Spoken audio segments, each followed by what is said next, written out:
Bonjour et bienvenue sur la chaîne Citoyen Lucide. Nous sommes aujourd'hui samedi le 19 juin. Nous allons parler aujourd'hui ensemble de la situation Claire Sanson. Alors Claire Sanson, c'est cette députée de la CAQ qui a démissionné du caucus de la CAQ récemment suite à une révélation comme quoi qu'elle avait fait une donation de 100 $ au Parti conservateur du Québec. Suite à ça, il semblerait que Mme Sanson ait décidé de rallier le Parti conservateur du Québec après certaines discussions qu'il y a eu avec Éric Duhem. Alors, on va commencer par écouter un petit extrait vidéo et après ça, on va enchaîner avec d'autres affaires. Près de 4 jours après son expulsion, celle qui a été élue sous la bannière caquiste en 2014 et 2018 ouvre les portes de l'Assemblée nationale au Parti conservateur du Québec. Aujourd'hui, je me sens délivré. Je retrouve ma marge de manœuvre, ma parole et ma liberté. La députée n'était plus confortable à la CAQ. Mieux servir le Québec, pour moi, c'est refuser la centralisation du pouvoir qui reléguait les députés de la CAQ dans un rôle de béni-oui-oui, docile et obéissant. Je pense qu'aujourd'hui, il va y avoir un véritable débat. Éric Duhem est connu pour être un polémiste, a remis en question à plusieurs reprises les mesures sanitaires imposées par le gouvernement et la santé publique. Pendant les 15 derniers mois, je me suis beaucoup inquiété des conséquences néfastes d'un confinement extrême. On sentait qu'il n'était pas en phase avec sa députée, entre autres, sur la levée des mesures sanitaires. Que vous appuyez toutes les prises de position et les idées. Je ne les connais pas toutes, on n'a pas pu discuter de toutes les positions et on va travailler cet été, on va échanger. On a un congrès à l'automne prochain. Je pense que le discours d'Éric Duhem, quoique très contesté sur des enjeux comme les mesures sanitaires et tout ça, a sa place. Alors voici qu'est-ce qu'avait à dire sur le sujet Éric Duhem. Donc, je suis vraiment impressionné par la détermination et le courage de Claire Sanson. Ceux qui la traitent d'opportuniste sont des ignorants. Moi qui suis en période de maraudage de députés depuis quelques semaines, sachez que ce qui m'empêche d'en recruter davantage est qu'ils ont trop à perdre financièrement. Je n'ai pas un sou à leur offrir. En se joignant au Parti conservateur du Québec, la CAQ a immédiatement retiré à Claire Sanson son poste de présidente suppléante d'une commission parlementaire. Elle perdra plus de 15 000 $ de salaire annuellement. Allô l'opportunisme? Alors, malheureusement, Éric Duhem, on va être obligé de te rappeler que Claire Sanson, malgré le fait qu'elle a perdu 15 000 $ pour être dans une espèce de commission parlementaire de je sais pas trop quoi, écoutez, là, Claire Sanson, elle a quand même son salaire de députée qui se chiffre à environ 100 000 $ par année. Madame Claire Sanson, quand vous faites des petites recherches, ça n'est pas une dame qui a des problèmes financiers. Alors, allô l'opportunisme, oui, effectivement, Éric, je suis désolé, mais on va en parler plus tard. Mais Claire Sanson, c'est une opportuniste. On a vu qu'est-ce qui s'est passé quand elle a été, quand il y a eu là, en 2018 les élections et que là, après ça, ça a été la sermentation des députés et que Mme Sanson était très déçue de ne pas obtenir le ministère de la Culture. Donc, c'est une dame qui est effectivement opportuniste auprès de la CAQ. Elle n'avait pas ce qu'elle voulait. Là, elle s'est fait pogner à cause d'une histoire d'un don de 100 $. Elle se faisait exclure de toute manière de son caucus. Et je comprends tout à fait, Éric, les raisons pour lesquelles que tu l'as recruté de ton base parce qu'effectivement, ça te permet d'avoir un pied dans la place à l'Assemblée nationale pour pouvoir aller participer aux conférences de presse. Donc, on s'entend que c'est toi qui as été opportuniste dans cette situation-là. On m'a expliqué un petit peu la situation parce qu'au début, j'ai fait partie des personnes que je vais montrer plus tard qui sont assez fâchées ou déçues de cette situation-là. Alors, effectivement, il y a de l'opportunisme, OK? Quant à ceux qui crient au scandale que les électeurs caquistes d'Iberville se sentent trahis, on va en parler plus tard. Faites-moi rire. Comment pensez-vous qu'on se sent, ceux d'entre nous qui avons voté CAQ, et ça je m'inclus là-dedans, parce que nous souhaitons une baisse d'impôts, pas de déficit, du privé en santé, une réduction de la taille de l'État, sans parler qu'il n'était jamais question de l'histoire de mettre l'environnement au premier plan, ou bien pour nous, les gens de la région de Québec, de nous obliger avec le système du tramway, puis là, on est rendu avec un troisième lien qui est complètement démesuré et, je vous dirais, probablement même irréalisable, OK? Donc, la CAQ a clignoté à droite en campagne électorale et a viré à gauche depuis son élection. Ben là, c'est rendu pire que ça, là. C'est à droite puis c'est à gauche. Tu sais, c'est le fascisme sanitaire d'un bord, puis c'est l'histoire communiste l'autre bord, là. Donc, on le sait plus trop. Moi, je dirais plutôt que ce sont ces 4 flasheurs parce que là, ils ne savent plus où virer. Sans oublier l'intégrité. François Legault déchirait sa chemise contre le manque d'éthique du Parti libéral de Jean Charest. Aujourd'hui, il garde dans son caucus un gars 4 fois blâmé par le commissaire à l'éthique pour un conflit d'intérêts, donc M. Fitzgibbon. Il distribue pour plus de 4 milliards de dollars sans appel d'offres, sans faire preuve d'un minimum de transparence. On n'a pourtant jamais voté pour ça, effectivement. Et on n'a pas voté non plus pour la destruction de l'économie du Québec, pour une histoire d'implantation de Grand Reset, puis de... Tu sais, vous savez, toutes ces affaires-là, OK? Alors ça, c'est ce qu'Éric Duhem avait à dire sur la situation. Alors, il y a des groupes de support à Éric Duhem, dont entre autres ici, Supportons Éric Duhem, ça c'est sur Facebook, qui disait « Le Parti conservateur du Québec est enfin représenté à l'Assemblée nationale. » Tu sais, à la base, effectivement, Claire Sanson, là, elle n'était pas une députée qui était pour le Parti conservateur du Québec, OK? Alors, tu sais, une transfuge, je peux bien comprendre, là. Moi, je peux faire un petit peu le rapprochement avec, par exemple, pendant la guerre froide ou un petit peu avant, là, ces fameux pilotes soviétiques, tu sais, aux commandes de leur MiG, qui passaient à l'ouest et qui ont permis, quand les Américains ont analysé les MiG-15, entre autres, de pouvoir développer plus tard le sabre et ainsi de suite, et de redevenir là, assez équivalent. Mais là, voyez-vous, Claire Sanson est partie à cause de l'histoire du 100$, là. Elle n'est pas partie, admettons, en plein mois de mai l'année passée, au mois de juin, à l'été ou quelque chose comme ça, pour dénoncer le fascisme sanitaire. Alors, je ne la vois pas du tout comme une espèce de réfugié politique militaire ou une affaire de même, là. Ça s'était pas fait pogner sur l'histoire du 100$. Je pense pas que Claire Sanson aurait switché ou qu'elle aurait démissionné du caucus de la CAQ, hein? Alors, on avait ici une dame qui... Donc, j'ouvre mon Facebook. Premier post que je vois, c'est l'histoire du groupe Facebook Supportons Éric Duhem. Et le premier commentaire que je vois, c'est ici. Je ne comprends pas pourquoi avoir pris quelqu'un de la CAQ. Désolé, mais moi, je n'ai plus confiance à personne de la CAQ. Ils n'ont rien fait pour nous. Désolé, mais moi, je n'ai pas confiance en personne d'eux autres. Alors, bon, tant pis pour la syntaxe, là, mais voyez-vous, c'est effectivement la même pensée que j'ai eue quand j'ai appris cette affaire-là. Regardez, le Parti conservateur du Québec est revenu sur la map à cause d'Éric Duhem, OK? Alors, on sait très bien qu'Éric Duhem a été une des seules personnes au Québec qui était dans les médias, si on inclut là-dedans aussi, évidemment, la radio Choix Radio X à Québec. Alors, on avait Éric Duhem qui, a beaucoup dénoncé l'histoire du fascisme sanitaire. Il a participé, il a même organisé des marches contre le fascisme sanitaire. Et de fil en aiguille, à un moment donné, il lui est venu à l'idée de probablement se présenter là, au Parti conservateur du Québec, parce qu'à la base, c'est un conservateur, entre autres. Alors, pour nous, les personnes qui... écoutez, là...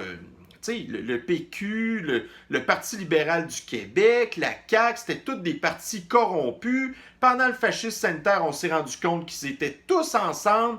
Les partis d'opposition n'ont rien fait, blablabla. Alors, on avait absolument besoin d'un renouveau et on avait espoir que le Parti conservateur du Québec, avec Éric Duhem, qui, on avait l'impression, était... probablement celui qui était le plus proche du peuple, le plus à l'écoute du peuple, qu'il allait incarner une espèce de renouveau. Alors, c'est sûr que d'entendre parler de Claire Sanson, qui est, je suis désolé de le dire, mais qui est une madame une baby boomeuse, complètement déconnectée de la réalité, par son cheminement professionnel, du fait qu'elle a été à la CAQ, que c'est une boudeuse parce que là, elle n'a pas eu le ministère qu'elle voulait. On a appris aussi de ça une couple d'années que Mme Sanson souffrait de très graves problèmes de santé. Puis là, bon, l'histoire du 100$, fait que là, on se retrouve avec une espèce de prix de consolation, si on peut dire, comme quoi que oui, c'est très bien que maintenant Éric Duhem a comme les pieds dans l'Assemblée nationale, mais en même temps, la dame, ça reste quand même que c'est une caquiste, c'est une ancienne péquiste. On veut plus rien savoir de ces gens-là, Éric Duhem. Ça, là, ça va être important que tu le comprennes. J'ai eu une très longue discussion hier avec une de mes citoyennes lucides et apparemment, il semblerait qu'Éric Duhem, il essaie de faire certaines tractations avec d'autres députés de la CAQ ou des gens qui gravitent aux alentours de la CAQ pour peut-être essayer de les convertir aux conservateurs du Québec. Ben ça, mon Éric, là, je suis désolé de te parler comme ça, là, mais tu ne dois pas faire ça. On ne doit plus rien savoir de la CAQ.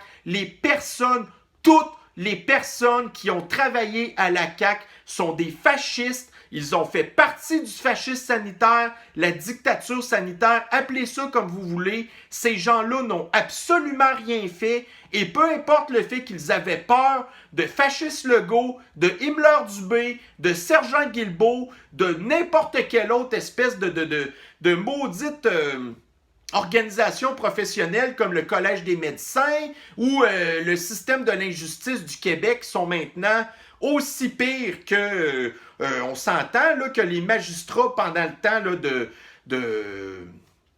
du Parti socialiste, là, tu sais, sous l'ère Hitler avant la Deuxième Guerre mondiale, ben là, tu sais, on est rendu que les magistrats ici au Québec ne défendent même plus la Charte des droits et libertés, puis tout est correct, blablabla. Fait que voyez-vous, moi, ces gens-là, ce sont des collaborateurs, ce sont des nazis sanitaires, ils n'ont pas d'affaires à se ramasser dans le Parti conservateur du Québec, peu importe que c'est des gens qui ont un beau CV ou des affaires de même. À la base, ce sont des caquistes. On ne veut plus rien savoir de ces gens-là. Ils ont détruit le Québec. Ils ont détruit la paix sociale du Québec. Ils sont responsables de tous les morts qu'il y a eu dans les CHSLD, tout ce qu'on a fait subir aux enfants. Là, on est en train d'obliger une thérapie génisation expérimentale à des personnes que ça n'a jamais été testé pour les effets à long terme. On oblige ça à des enfants alors qu'ils n'ont même pas été affectés par la sniffles. Les enfants ont plus de chances de mourir de la thérapie génisation que de la sniffles. Les caquistes sont derrière ça. Donc, Éric Duhem, ces gens-là n'ont pas d'affaires au Parti conservateur du Québec. Je comprends pour Claire Sanson. J'ai su aussi qu'apparemment, au départ, elle ne voulait pas se représenter en 2022 à cause de sa condition de santé. J'ai entendu dire aussi que peut-être que là, elle repensait à son idée parce que là, si jamais, admettons, elle était réélue, ben là, il y a peut-être eu des promesses. Oui, Claire, je vais te donner quelque chose. Elle doit sacrer son camp. En 2022, cette femme-là, elle débarrasse le plancher. OK? Alors, pour l'instant, on va utiliser ce qu'on peut. On a nos accès à l'Assemblée nationale. Ça finit là. On ne veut plus rien savoir de personne de la CAQ, ni de près, ni de loin.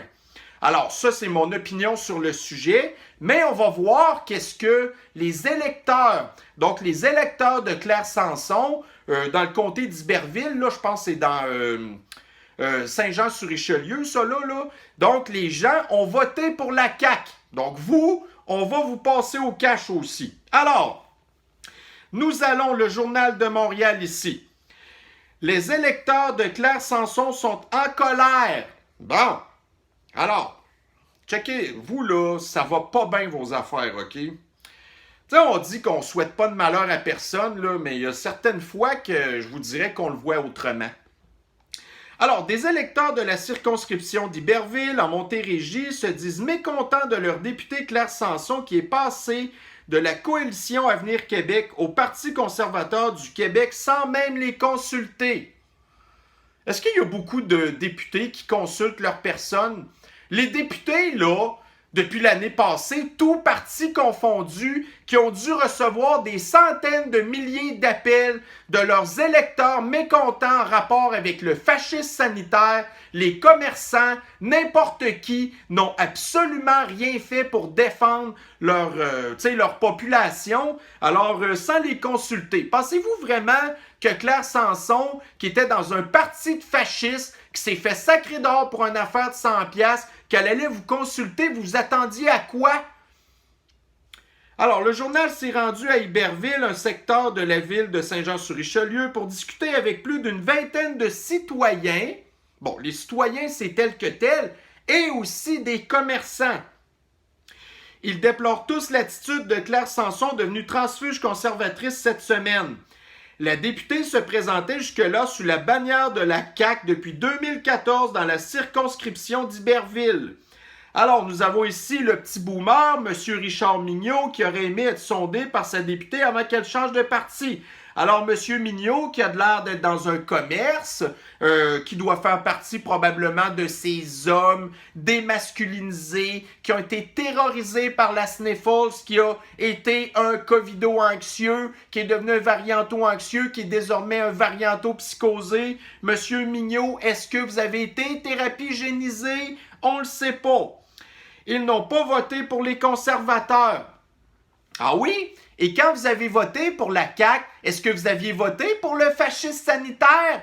Quand on regarde, là, admettons, tout ce qui avait été montré dans le plan de la CAQ, il n'y a absolument rien de ce qui s'est passé là-dedans. Ils ont respecté aucune de leurs promesses électorales. Donc, vous n'aviez pas voté pour ça non plus. Quand tu représentes le peuple, tu dois le consulter avant de prendre la décision comme ça. Et tu dois aussi les écouter quand ils ont des doléances, quand on est en train de vivre dans le fascisme sanitaire. Ils ne l'ont pas fait. C'est clair que c'est décevant pour les gens du coin, critique Daniel Gardner, propriétaire d'une crèmerie. Ah, une crèmerie! Est-ce que vous avez été victime du fascisme sanitaire? Est-ce que vous avez perdu du chiffre d'affaires à cause de ça? Est-ce que maintenant vous souffrez du manque de main-d'œuvre à cause de l'histoire de la PCU, du revenu universel que Justin Trudeau continue à donner? Est-ce que vous avez maintenant, à cause de l'inflation, des augmentations de coûts que vous refilez à vos clients puis que vous êtes rendu que vous vendez un cornet de crème à glace 12$, tu sais? Même son de cloche pour Steve Ouellette, un employé de salon de quilles à Iberville. Un salon de quilles. Le fascisme sanitaire, ça vous rappelle rien, vous, ça? Comment ça se passe, votre chiffre d'affaires, monsieur Steve Ouellette, dans votre salon de quilles présentement, alors que la sniffles est terminée, puis que là, vous avez le droit d'avoir genre 2 personnes par allée de la même bulle familiale, puis c'est compliqué en vierge. Fait que vous étiez encore content de la CAQ? Ben, tu sais quoi que tu mérites, Steve Ouellette? Que ton commerce, il ferme! C'est surtout dommage de l'avoir appris en lisant les journaux. C'est une grosse surprise. Tu t'attendais-tu qu'elle allait te coller sur ton cellulaire à 7h le soir un dimanche, tu sais? Franchement, on n'a pas voté pour le Parti conservateur du Québec. On passe d'un extrême à un autre. Quel extrême? Le fascisme sanitaire, le communisme économique qu'on est en train d'implanter, ce qu'on est en train de t'offrir, c'est la liberté de pouvoir travailler dans ton commerce puis d'être en liberté tout court. Donc, t'aimes mieux être en prison, dans ta prison psychologique, de ne pas avoir le droit d'opérer tes activités. Toi, tout ça, on est dans cet extrême-là, on t'offre la liberté puis ça fait pas ton bonheur. T'es un maudit, pas bien dans ta tête, toi. Richard Mignot regrette la décision. Il dit « J'aurais préféré qu'elle reste indépendante. Elle aurait servi à rien. Elle aurait servi absolument à rien. Elle aurait eu son salaire de député de 100 000 $ par année, puis elle aurait eu aucun poids d'aucune sorte. Ça prouve encore là que tu connais absolument pas la politique. Non seulement tu connais pas Ça a l'air comment est-ce qu'un commerce doit fonctionner pour faire de l'argent. Ben là, en plus, tu sais même pas comment que la politique fonctionne. Puis en plus, tu es un électeur qui vote tout croche. Richard Mignot regrette la décision de sa députée puisqu'il avait voté en 2018 pour les valeurs de la CAQ. Est-ce que les valeurs de la CAQ en 2018 sont les valeurs de la CAQ de 2020-2021? Pas vraiment, hein? Est-ce que vous croyez à ça, le retour de la vie normale sous la CAQ? Est-ce que vous aviez voté pour ça? Est-ce que vous êtes content du nouveau régime du fascisme sanitaire qu'on vit? Non! On a besoin de changement. Puis c'est pas le PQ, puis c'est pas le PQ là, qui vont pas en tout faire ce genre de changement-là. Au moins, elle aurait pu rester indépendante. Bon, un autre qui connaît pas la politique. Bon, on continue. Le journal a tenté de discuter avec des électeurs qui appuient la décision de leur député, mais n'en a trouvé aucun en arpentant les rues durant quelques heures. Des varianto-psychosés, des ignorants, des imbéciles. Qu'est-ce que vous voulez que je vous dise? C'est ça la population du Québec. C'est à peu près au moins 50% de la population qui sont toutes des zinzins. Alors là, il nous reparle ici de l'histoire d'expulsion à cause du don, blablabla. Bla, bla. OK, bon, fait que là, ça, c'est pas mal ce que j'avais à dire. Donc, les électeurs du comté de Mme Sanson ne sont pas contents. C'est des ignorants, ils n'ont pas réfléchi à leur affaire, ils préfèrent rester dans le fascisme sanitaire de la CAQ. Parfait, ben vous allez en subir les conséquences. Le problème, c'est que tout le monde a subi les conséquences.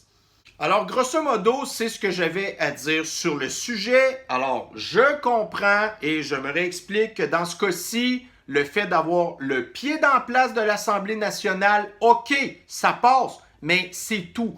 Là, Éric Duhaime, ce qui est important que tu comprennes, c'est que tu joues à un jeu extrêmement dangereux, OK? J'ai été un des premiers à acheter la carte du Parti conservateur du Québec aussitôt que ta nomination a été confirmée comme chef du parti. Je t'ai suivi tout le long. Je suis un très bon auditeur aussi de choix, sauf l'histoire de leur politique, de la thérapie génisation. Je ne suis pas d'accord là-dessus. Mais au moins, ils laissent le choix aux personnes de faire ce qu'ils veulent. Alors, moi, je te suis depuis le tout début. Je vais continuer à être un supporter du PCQ parce que je suis quand même très informé. Puis je me dis que c'est un moindre mal. Je le savais très bien que tu aurais à changer tes positions politiques, que tu devrais te modérer au maximum pour être le moins épeurant possible pour la population. Mais fais attention, tu joues sur un terrain extrêmement glissant. Claire Sanson, ça n'est pas du tout l'image qu'on se fait de qu'est-ce qu'on veut comme personne au PCQ. Claire Sanson, je suis désolé, mais elle a des gros problèmes de santé. Tu la vois marcher puis tu penses à Joe Biden. OK? Alors, ça n'est pas du tout un compliment de faire ça. On a besoin de gens forts. Idéalement, ça va prendre des personnes du secteur privé qui ont eu des problèmes à cause du fascisme sanitaire, qui sont crinqués, qui veulent vraiment faire changer le système. Ce qu'on veut au Québec, c'est au même titre que l'histoire du Trumpisme et puis du populisme, c'est de sortir dehors. L'establishment, c'est de le faire, de le drain the swamp. On a un ménage énorme à faire au Québec à ce niveau-là. Fait que la dernière affaire à faire, c'est de recruter des personnes qui font partie de l'establishment, OK? Puis qui avaient juste à mettre le culotte quand ils pouvaient, qui ont eu la chienne de fasciste Legault. C'est pas notre problème. Votre carrière politique se finit là. Et ça n'est pas à Éric Duhaime à les prendre en pitié, supposément parce qu'ils ont de l'expérience en politique. Ben justement, les politiciens sont corrompus et nous ne voulons plus de corruption au Québec. Alors, le Parti conservateur du Québec doit incarner le renouveau, pas le ramassage de vidange des autres, OK? Alors, mes chers citoyens lucides, ça met fin à la capsule d'aujourd'hui. Meilleure des chances à Éric Duhaime pour la continuité des choses. Mais je te le dis, Éric, fais attention, OK? Regarde, j'ai pas une grosse chaîne YouTube, mais je te dirais que la plupart du temps, mes citoyens lucides sont d'accord avec mes opinions. Ben, c'est quand même toujours bien 4000 abonnés que s'ils sont d'accord avec moi, puis que tu les malmènes, ben, ils pourraient virer le capot de bord, puis on s'abstentionnera de voter ou n'importe quoi, en plus de toutes les autres chaînes de personnes que tu as déçues avec ta décision. Fais attention, Éric, tu marches sur des œufs. T'as pas le droit à l'erreur, honnêtement. Tu sais, t'es un gars qui est ultra intelligent, mais Colin, saperlipopette, comme diraient les Français. Fais attention, OK? Fait que sur ça, ben, bonne chance quand même dans ta campagne électorale. Et pour mes chers soins lucides, eh bien, nous nous reprenons sur une prochaine capsule. Bonne journée à vous. Bye bye.